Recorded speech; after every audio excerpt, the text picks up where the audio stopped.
Pato. Sa amin ka na. Dito na kayo tumira, ha? Pakainin mo lang yan. Di na yan uuwi sa kanila. Oh, may pato na sila dito. Mayroon dalawa doon. Oh.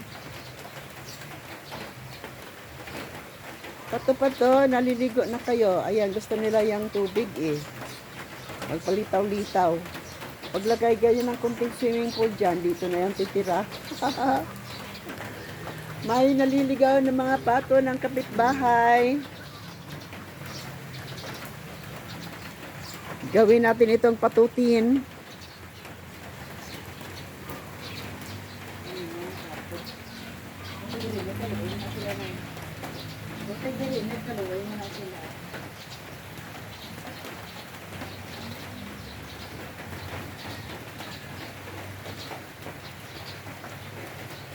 Si Dogi, nandito.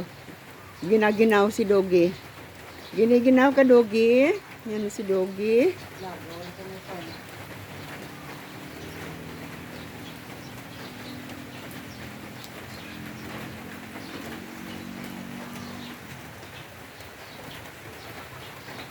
Pakainin mo si Dogi ng tinulang isda.